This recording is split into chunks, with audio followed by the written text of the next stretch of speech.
Bonjour à toutes et à tous et bienvenue au Cryptos Technical Briefing, chers amis, bienvenue le CTB mardi 31 mars 2026, bienvenue sell-off global, sell-off de la finance traditionnelle, sell-off du cours du Bitcoin, lui qui est dans son bear market cyclique depuis le record à 125 000 $ du mois d'octobre dernier. Bref, chers amis, quelles sont les conditions fondamentales et techniques à rassembler pour la finance traditionnelle et pour le cours du BTC pour envisager de revenir sereinement à l'achat. Alors bien sûr, me direz-vous, dans le contexte actuel, la première condition semble évidente. Alors, il y a un tableau de colonnes, une colonne fondamentale, une colonne avec les fondamentaux, et une colonne avec les signaux techniques. Il y a des signaux que tout le monde attend qui semblent évidents. J'en donne quelques-uns. Tenez, commençons par la colonne de droite. Visualisez le tableau en même temps dans votre esprit, donc une colonne à gauche, les fondamentaux à rassembler, une colonne à droite, les signaux techniques, et puis on a des lignes. Bon, nous commençons par la colonne de droite, il est évident que la colonne technique, le premier signal que nous attendons, c'est un signal technique baissier sur le prix de l'énergie en bourse. Typiquement le pétrole, le marché veut voir, vous voulez voir, d'ailleurs pour votre quotidien aussi, pas que pour la bourse, vous voulez voir des signaux de cassure de support sur le prix du pétrole, WTI-US, Brent, pétrole Brent, mer du Nord. Pourquoi? Bien sûr le quotidien, et puis aussi les anticipations d'inflation, de perspectives politiques monétaires, banque centrale, etc. D'ailleurs, pareil, avant de revenir sereinement à l'achat, si nous restons dans notre tableau, la colonne de droite, deuxième ligne, les signaux techniques sur les taux d'intérêt du marché, nous souhaitons voir des cassures de support sur les taux d'intérêt du marché, par exemple le 2 ans américain, qui est l'indice de référence pour, en tout cas, le taux du marché qui colle le mieux aux perspectives de politique monétaire de la Fed. Là aussi, il est passé au-dessus du taux de la Fed, ça veut dire hausse de taux, bon, pas top, bien sûr. Alors, je reviens à la colonne de gauche, les fondamentaux de la finance traditionnelle, bien sûr, tout en haut, maintenant, c'est d'abord la géopolitique. Alors, la situation géopolitique, chacun la suit au quotidien, je n'en parle pas, je n'en fais pas un résumé, ça sert à rien, en plus, ça change toutes les heures. En fait, je dirais que si je devais imaginer, allez, on fait un exercice, on s'amuse, on discute, nous discutons. Si nous devions sélectionner une condition, la condition première, la seule, enfin celle qui doit arriver pour commencer à envisager de se dire, bon, j'ai ma base de cash, j'ai mon cash, ou j'ai mes stablecoins, ou les deux, comme vous voulez, et à partir de quand je commence gentiment à les redistribuer sur les actifs risqués en bourse, dans les cryptos, marché action, etc. Je pense que la condition première, sans laquelle c'est un peu hasardeux d'y aller, je pense qu'il s'agit de la réouverture du détroit d'Ormuz, je pense qu'il s'agit de la reprise du trafic maritime, et donc de la relance de toute l'industrie, pétrole et gaz, autour, et dans aussi, pour la partie offshore, du golfe Persique. Je pense que c'est la base. À partir du moment où nous allons avoir des headlines, des news, des top actus, qui vont commencer à signifier que justement cette perspective arrive, c'est le début de la construction, du retour du cash sur les actifs risqués en bourse. Alors bien sûr, il y aura plein d'autres conditions à avoir pour envisager la fin du sell-off, notamment des conditions techniques, de support, de survente, etc. Et c'est justement ce dont nous allons parler. Première partie, on fait un bilan rapide des performances en bourse depuis la clôture du vendredi 27 février. Deuxième partie, je commencerai par la finance traditionnelle, les fondamentaux à rassembler et les signaux techniques à observer sur les indices boursiers, mais pas que, avant de revenir sereinement à l'achat. Troisième partie, bien sûr, Bitcoin, analyse technique court terme. Oui, bien sûr, quand même, le court terme, ça compte. Et puis, davantage cyclique, puisque jour après jour, semaine après semaine, on avance dans le cycle. Et en nombre de jours depuis le halving, en nombre de jours depuis le début du bear, et vous savez que plus le temps passe, plus nous tendons vers la période temporelle où il y aura le bottom. Voilà. Et quatrième partie, les alts, et je parlerai de TH, de BNB, de Sol et du jeton Link. Bienvenue, nouvelle édition du CTB. Trader ces cryptos avec un effet de levier, en gérant bien son risque à l'achat, mais aussi à la vente dans les marchés baissiers cycliques. Oui, c'est une option intéressante, mais pas avec tous les inconvénients des contrats futurs. C'est ici qu'intervient le trading au comptant avec effet de levier ou spot margin proposé par Bybit et ou l'entité européenne de Bybit. C'est simple, vous empruntez des fonds avec vos cryptos en collatéral. Un effet de levier jusqu'à 10 exemples, 1000 USDC en collatéral, vous pouvez trader jusqu'à 10 000 $. Le spot margin, c'est tous les avantages des contrats futurs sans les inconvénients. Un intérêt fixe, horaire, connu à l'avance, stable, fini le funding rate des contrats futurs, variable, qui peut être très cher, car il évolue en fonction du rapport long-short du marché. À la différence des futurs, vous tradez directement des cryptos et non pas des contrats dérivés. C'est très simple. Pour accéder à l'offre Spot Margin sur votre compte, vous activez via un bouton le trading Spot Margin. N'oubliez pas d'ajouter vos actifs en collatéral. Et chers amis, pour finir, bonus pour les nouveaux utilisateurs, 20 $ en USDC offert pour un dépôt minimum de 100 $ sur Bybit et plus 20 € en BTC pour tout utilisateur déposant 100 USDC dans les 7 jours suivant son inscription. Chers amis, le lien est en description pour accéder au bonus. Allez, c'est parti, nous commençons par un bilan. Bilan depuis la clôture du vendredi 27 février 2026, ici sur TradingView. Et le bilan, qu'est-ce qu'il nous montre? Que le pétrole est en hausse de 47%, que le gaz est en hausse de 24%, que les taux sont en hausse de 8%, que les indices boursiers sont en baisse entre 5 et 10%. Alors d'ailleurs, attendez, parce que je vais vraiment commencer à la clôture du vendredi 27, voilà, c'est ça. Le SP500, regardez le SP500 qui nous a fait un beau drop. Alors, la baisse en fait a commencé dès fin janvier, mais vous voyez qu'elle prend de l'amplitude.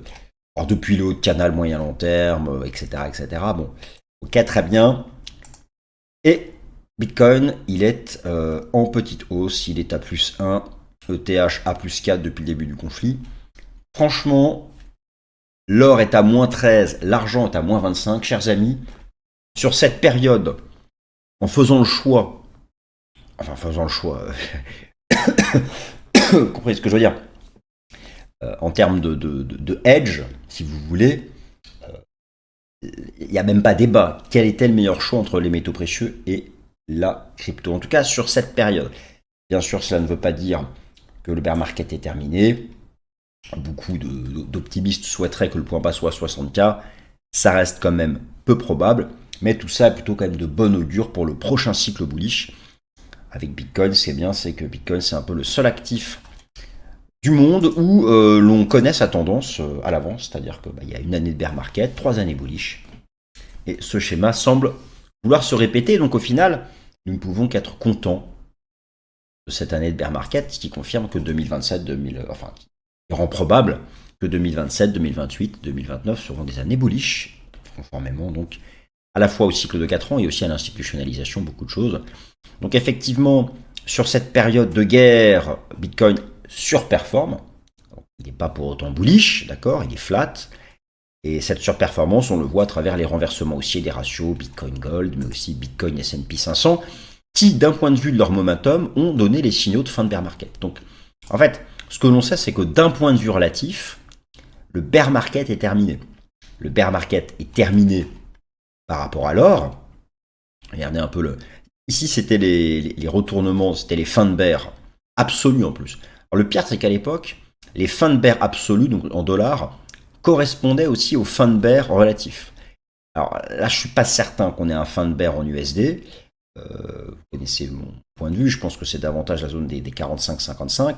Mais d'un point de vue relatif, on a des choses ici qui sont intéressantes à travers les signaux qu'ont donné sur cette période de guerre, les ratios Bitcoin Gold et Bitcoin S&P 500. Alors, finance traditionnelle, les conditions pour revenir à l'achat, les conditions techniques.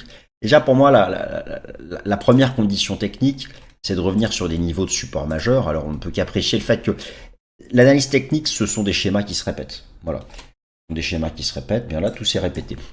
Nous l'avions vu ensemble, ça, hein, le signal de... Alors, là, franchement, on ne va pas simplement dire que c'est facile après coup. Non, non, c'est pas facile après coup. Nous l'avions vu.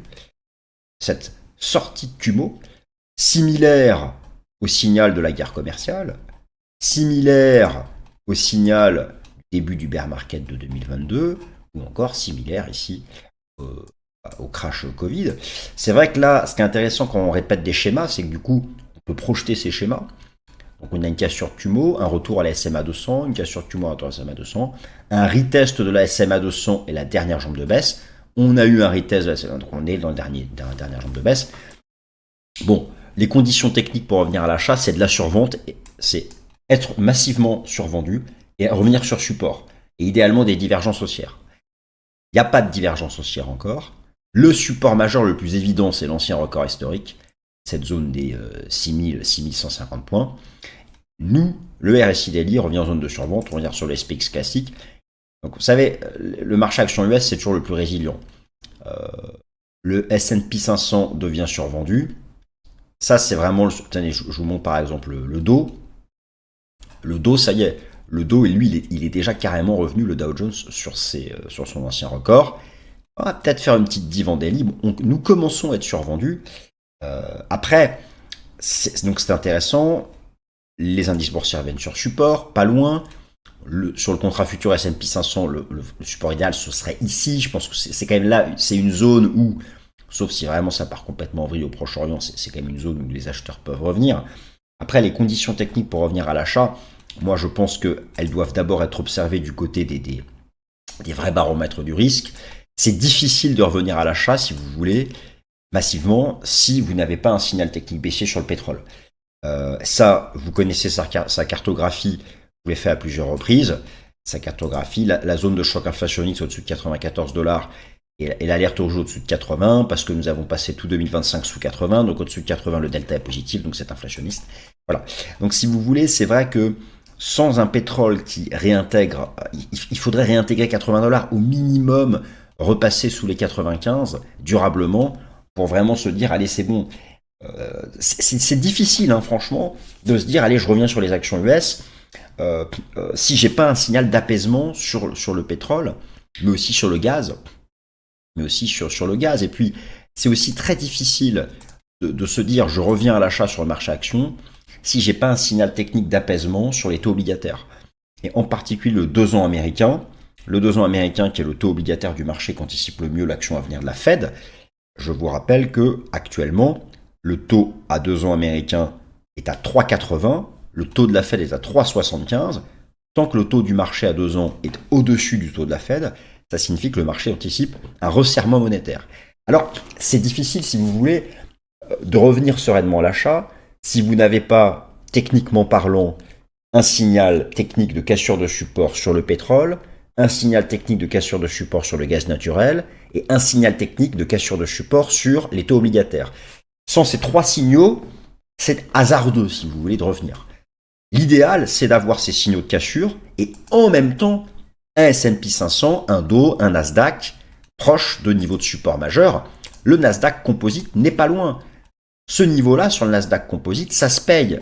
Je vous montre aussi, prenez des stars, les grosses, tenez sur Nvidia qui revient sur son ancien record, là ça se paye. Donc voilà, ce sont là des niveaux où avec un peu plus de confiance, on peut se dire que le sell-off est terminé. Pour le moment, le marché reste sous pression, mais tout ça finalement est assez bien construit. Alors imaginons que tout parte complètement en vrille, vraiment hors de contrôle. Pétrole à 130 $, etc. Vraiment une situation géopolitique qui ne s'apaise pas, intervention terrestre des États-Unis, prise de contrôle de l'île de Khark, que sais-je encore, je sais pas, ils déploient toute leur division là. Vous suivez ça comme moi à l'actualité. On écoute les médias d'information continue, on a l'impression qu'ils jouent tous à la Seconde Guerre mondiale, quoi. Ça déplace des unités américaines. Voilà, mais au final, les personnes qui sont concernées, c'est les soldats sur le terrain, c'est ceux qui vont se prendre les balles. Bref, bon, mais imaginons qu'on parte dans un scénario comme ça complètement compliqué. Le SP500, worst case scénario, c'est revenir carrément dans le bas du canal. Moyen long terme, SMA 200 semaines, c'est revenir à 5003. Là, ça va commencer à piquer. Si vous voulez revenir à l'ancien record, ici c'est moins 12. C'est moins 12. Aller chercher le bas du canal, c'est moins 20. Et on retrouve les amplitudes du bear market de 2022 ou de la guerre commerciale.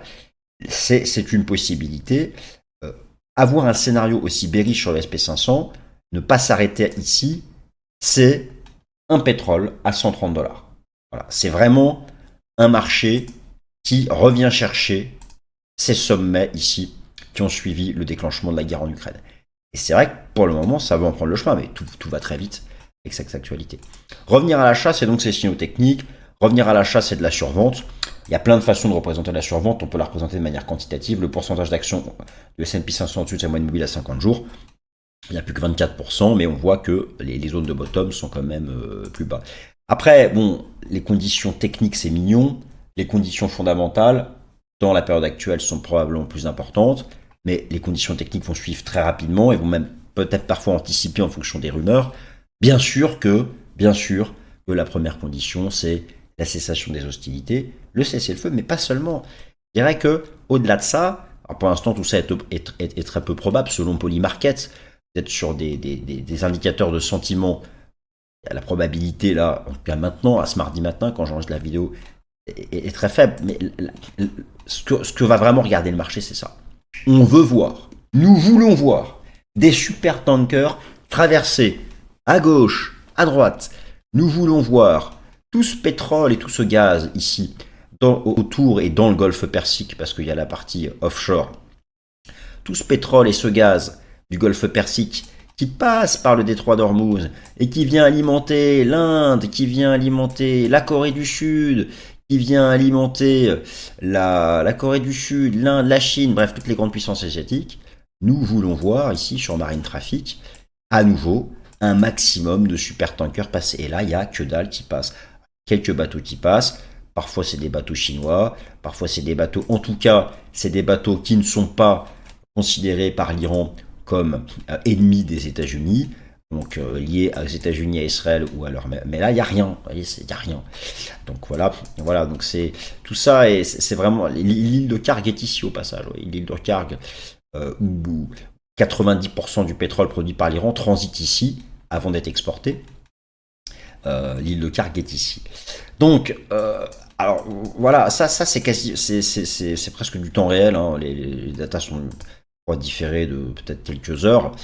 Tout ça, donc les navires sont tous un transpondeur. Et effectivement, vous pouvez constater ici le nombre de bateaux qui restent encore bloqués. Mais surtout, il n'y a pas grand-chose qui passe à travers le détroit. En temps normal, là, c'est blindé. C'est blindé dans les deux sens. Hein. C'est l'autoroute à 2 voies, 2 fois 10 voies dans les deux sens. Quoi. Bon, bref, vous comprenez ce que je veux dire. Voilà. Donc, bon, je pense qu'il n'y a pas non plus à se précipiter. De la même façon, au-delà de ça, vous allez aussi avoir, même si le détroit réouvre, il faut absolument aussi que les marins aient envie de reprendre la mer, que les sociétés de transport veulent y aller. Il faudra voir aussi le coût des... C'est vrai que lorsque vous regardez des sites d'actualité, spécialisés, et moi notamment j'aime beaucoup ce site Trade Winds, qu'est-ce qu'il nous raconte? Il nous raconte que quand bien même le détroit serait réouvert, ça va prendre du temps pour remettre la machine énergétique et la machine de transport en route.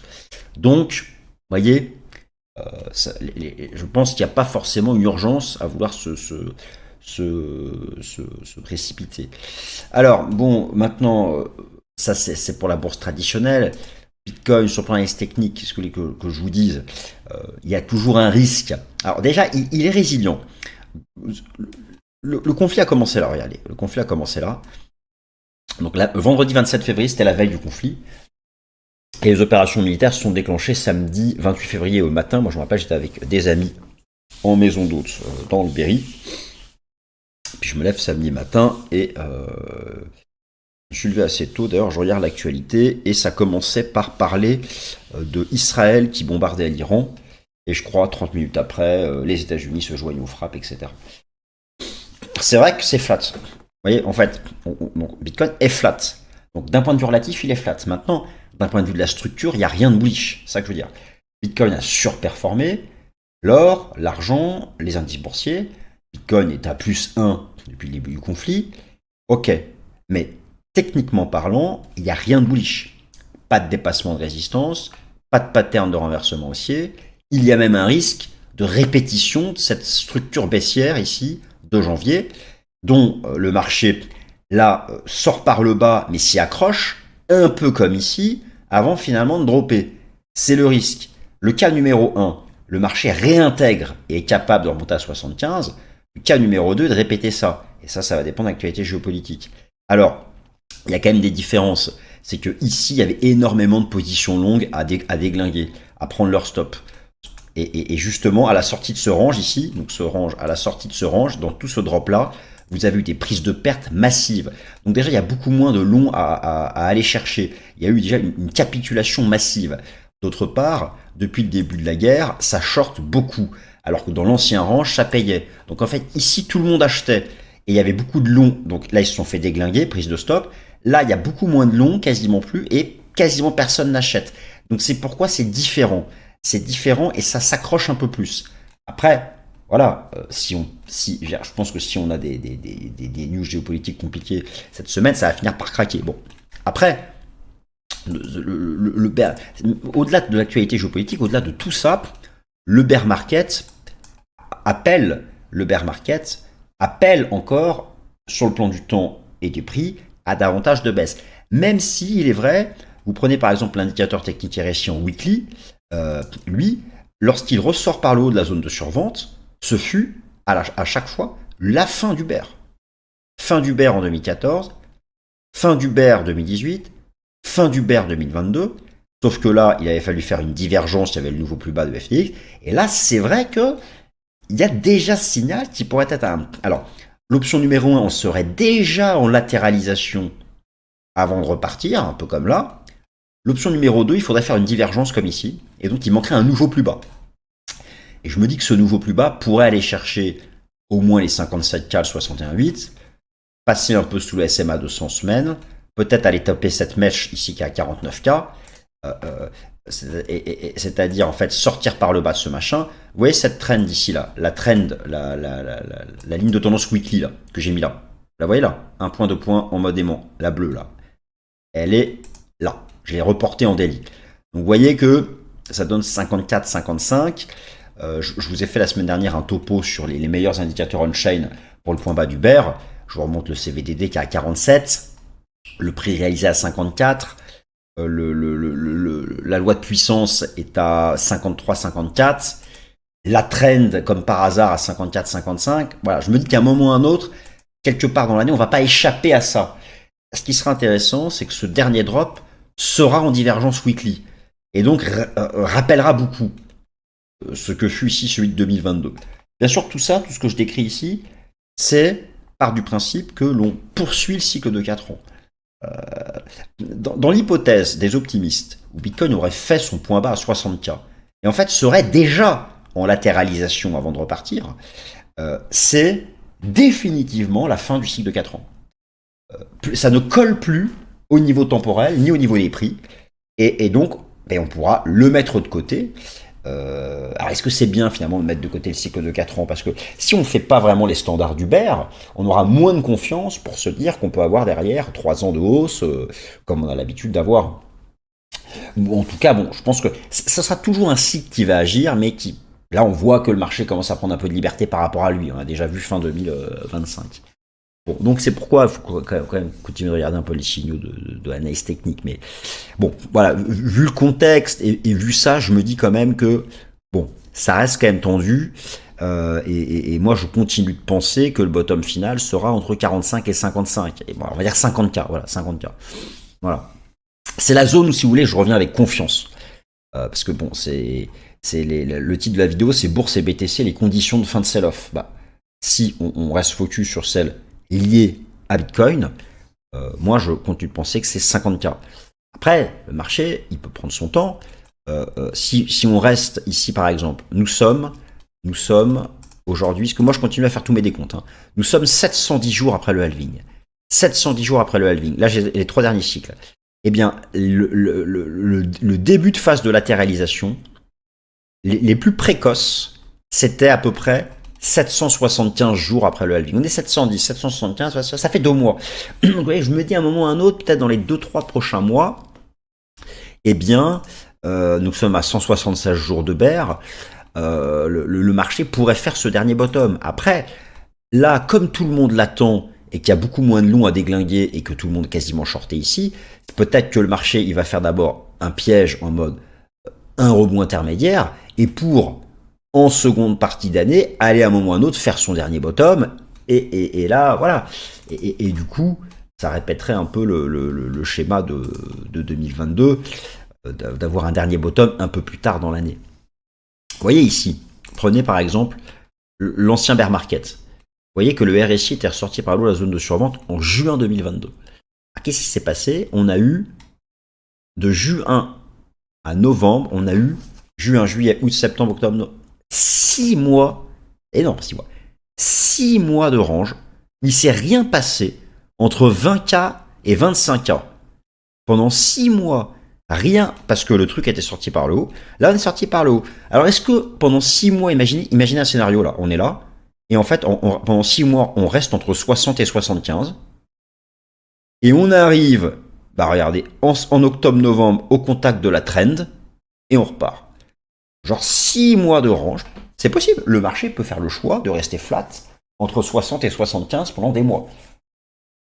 Ce qui en soi permettra de construire une belle base. Bon, voilà. Moi, je vous dis, moi, ça m'arrangerait bien que ça finisse par dropper une bonne fois pour toutes. Ça m'arrangerait bien qu'on fasse enfin le dernier drop vers les 50, qu'on aille chercher les super indicateurs de fin de bear qui ont toujours bien fonctionné, qu'on fasse enfin les ratios de retracement standard, au moins le 61,8 à 57K. Et là, je sais qu'en plus, parce que j'arrive à projeter les trucs, je sais qu'on aura les divs. Et là, ça va devenir vraiment sympa de se dire, bon, bah ça y est, c'est bon, on commence à rentrer, etc., etc. Voilà. Bon, bien sûr, tout ça s'applique. C'est un peu la même réflexion sur beaucoup d'autres jetons. Alors, même s'il y a plein d'autres jetons qui sont repartis. Hein, les jetons liés à l'IA. Les jetons liés à l'IA de différentes façons, c'est pas tous les mêmes, hein, mais les renders, les FET, les Tao, il y a beaucoup déjà d'alts qui construisent des bottoms, donc tout ça est plutôt pas mal pour l'avenir. Pour ETH, c'est exactement le même raisonnement que Bitcoin, hein, on a la même pattern, c'est la même chose. C'est exactement c'est le même raisonnement. L'hésitation entre, donc, si le dernier drop, il sera entre 1400 et 1700. Mais voilà, pour l'instant, le marché est dans cette espèce de latéralisation qui est très similaire à Bitcoin. On est dans la même situation sur BNB et Sol. Et de manière générale, tous les jetons, Link, il y a au sein du marché crypto, il y a des thématiques. Link, c'est la thématique de... Je m'étire, attendez. Un peu fatigué. Link, c'est la thématique de l'interopérabilité. Comment les blockchains fonctionnent, les liens, les communications, les échanges qu'on peut faire de blockchain à blockchain. Link, très bien. Et lui, c'est le patron. Institutionnalisation. Il y a des milliards qui tournent là-dessus. C'est incontournable. Link est l'incontournable de l'interopérabilité. Entre 4 et 9, ça se paye. Regardez, à l'époque, l'énorme zone d'accumulation de l'ancien bear avant de ressortir. Et là, vous voyez, on a la même pattern que sur Bitcoin. Regardez, Bitcoin, on a cette pattern où tout le monde se dit que c'est un drapeau de continuation baissière. Vous avez la même sur ETH, on se dit que c'est un drapeau qu'on va sortir par le bas comme ici, mais justement, comme tout le monde l'attend, est-ce qu'on va vraiment le faire? Bon, en tout cas, si on le fait, ce sera, je pense, la phase finale du bear en termes de prix. Et après va démarrer la vraie latéralisation. Au final, bon, peu importe que le marché fasse son choix et qu'on sache qu'on ait enfin notre schéma. Et Link, c'est vraiment le cas d'école Link de ce que c'est qu'un renversement à la hausse. Quand je vous parle de latéralisation, regardez, Link, donc là c'était le cycle haussier de 2019 à 2021. Le bear market, la latéralisation et ensuite le nouveau bull, le bear market. Et là donc on est, voilà, soit on l'a déjà démarré, soit il manque ce dernier drop, on va plutôt la faire vers 5, latéralisation, et pour moi derrière ça repart. Je m'attends au pire à une répétition de ce schéma pour ensuite repartir. On est déjà en zone basse, ça commence peut-être même à diverger en weekly, donc vous voyez, on n'est pas loin, mais la pattern est la même que sur Bitcoin, sur ETH, que sur Sol, que sur BNB, donc c'est Bitcoin qui va décider. Là, en tout cas, ça va être intéressant pour conclure, parce qu'on est au bord du gouffre, beaucoup font la comparaison avec ça, ça ressemble beaucoup en termes de prix, mais ça ne ressemble pas en termes de positionnement. En termes de positionnement, notamment position effet de levier. Donc, et en termes d'indicateurs de sentiment, en termes de peur, ça ne ressemble pas. Voilà. En tout cas, s'il s'avère que, que le marché devait donner cette séance-là, imaginez un gros rejet comme ça, donc vraiment, boum, une grosse rouge, et on répète le schéma, dites-vous bien que nous irons chercher les 54, 55K, et c'est-à-dire la trend, le 61,8, passer sous la SMA 200, donc par ici, on va vraiment là être dans la zone d'entrée en latéralisation. Moi, si je devais faire un pari de schéma de fin de bear, c'est qu'à un moment ou à un autre, on va dropper par ici. Alors, est-ce que d'abord on fait ça? En fait, le cas numéro 1, on finit par dropper. Alors, il y a 3 cas de figure, quoi. Le plus optimiste, on est déjà en latéralisation. On latéralise, et on finit par repartir au second semestre. Le cas numéro 2, là, on drop, on sort par le bas de ce truc, on va dans cette zone-là, la zone de bottom multifacteur, on latéralise et on repart. Et l'autre cas de figure, ben là il faudrait un miracle géopolitique. En fait, on fait une vague B de rebond. Et avec les anticipations d'inflation, les banques centrales, etc., les difficultés à venir, parce que tout ce qui se passe là va laisser des traces, quelque part en seconde partie d'année, A, B, on fera une dernière jambe. Et là, on s'y mettra et on repartira. Voilà. En tous les cas, j'ai quand même beaucoup de choses qui continuent de pointer vers cette zone qui n'est pas si loin, absolument, qui n'est pas si loin, mais qui est quand même un étage en dessous. C'est ça qui est à suivre cette semaine. Merci à tous.